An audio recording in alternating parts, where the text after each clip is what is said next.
everyone, my name is Elijah and I am with Banneky and Cope at the Esports Business Summit of 2021. I'm here with Erin Ashely Simon, a content creator and a leader in innovation in our gaming industry.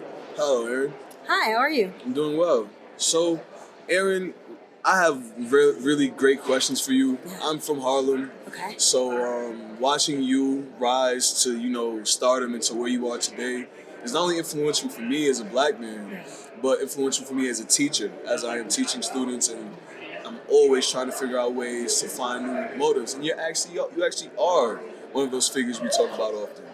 So, in this space, how do you operate knowing that people are looking to put a chip on your shoulder? I think for me, kind of navigating this space with people who may not always see eye to eye when it comes to certain things that I may say or I may do, and it's fine. I think that, for full transparency, it's not like this is the first time that people have had some sort of issue or feeling towards me. I mean, as you know, as a black person, we already have people who have preconceived notions about us just because of the color of our skin.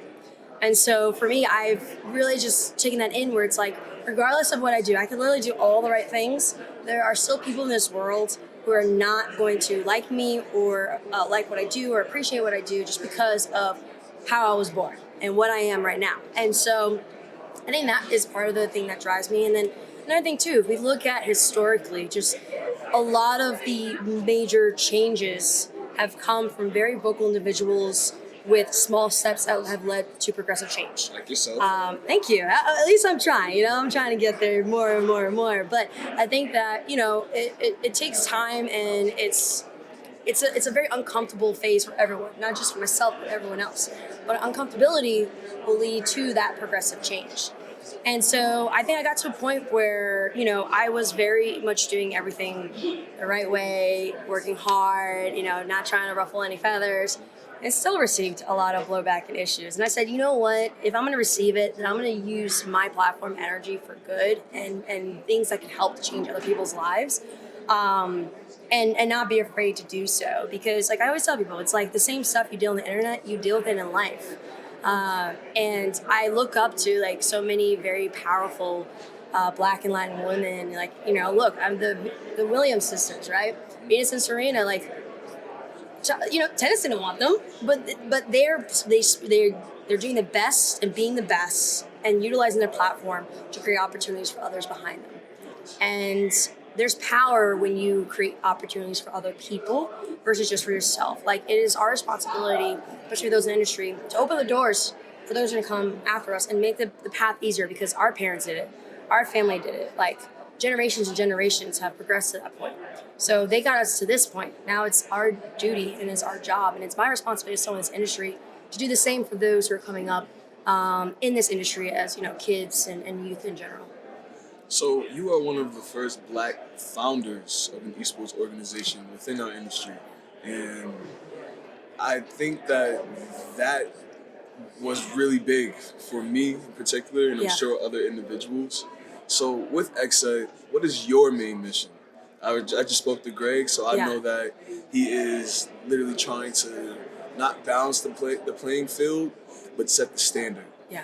So if he's setting the standard, what's your role? What are you doing? Honestly, Greg definitely hit it on the nail, like setting the standard, right? And I think that's great because, like, if you look at all of our careers, we very much did not follow the status quo. Whether it's Clinton in music, Greg and Will during Karma Loop days, myself in my career, we're a group of people who see the bigger picture and can work towards that point. And we don't like to do what everyone else is doing and fulfill that status quo, because status quos do not make change. And so for me, the one things that I'm trying to do for XSET is I'm trying to prove and show that, like, you can be diverse and be very competitive. I mean, we obviously, like, we're still working on increasing the diversity within our staff and talent as well, and even investors. But I think that what we've done so far is very much greater. Like, we went in with the mind of, like, diversity is in our core. It's who we are. Like, we don't have to, like, think about it. Like, we do it because we've been doing it for our entire lives. And I just think that it's not at the forefront of people in esports right now. And it's, it's always this balance of like, do we be diverse? But does that take away from being competitive? It doesn't. In actuality, there are studies and cases that show that diversity actually increases, like I said, profitability. I said on the panel, diversity increases profitability and increases the higher standard of qualification of those who work in your company. And so with that in mind, it just blows my mind how like we see how it works in corporate America, we see how it works in other aspects, but why is it a problem within esports?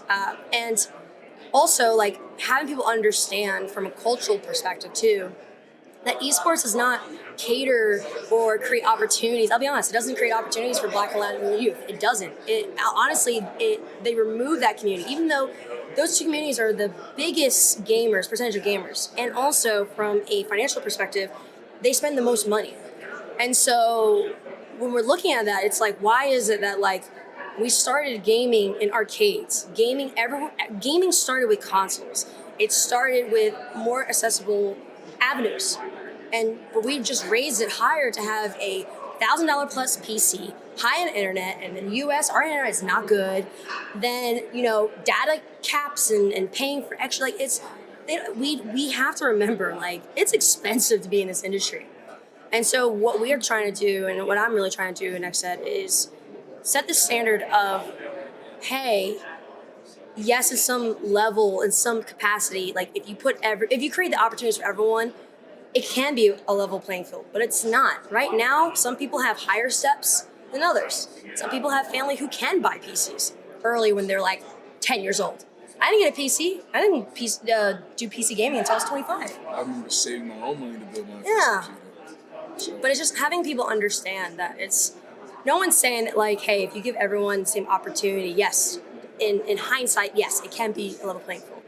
But if we look at socioeconomic, financial access, it's not a level playing field at all, just like with other industries too. So we're really trying to break that down and set the standard of saying like, hey, it's our responsibility to fix the problems in our industry. And we have to identify that we have contributed to some of these problems. But instead of harping on it, what do we need to do to ensure that the future generations of those in esports, whether it's staff or pro player or talent or anything like that, can come into a more healthier and better space? Because it's a lot, right now it's a wooden floor that has a lot of holes, and we need to start fixing it.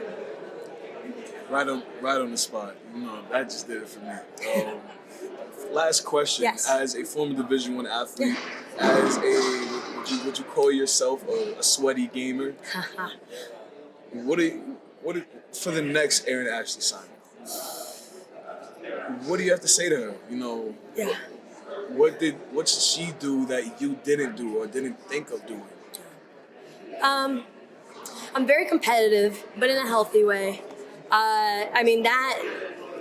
The things that I've learned being a D1 athlete and playing in a very high competitive level of soccer have really set a foundation for me when it comes to the work that I do, whether it's on me as talent or me in XSET. And I think the one thing I would say to any future Erin is like, don't be afraid to like chase your dreams and don't allow anyone to box you into what they think you should be. Like, you know yourself better than anyone else. And that you shouldn't allow someone to tell you what you can and cannot do. Like, if I allowed people to tell me what I can and cannot do, I wouldn't have been a co-owner for XSET. I wouldn't have been signed by Puma.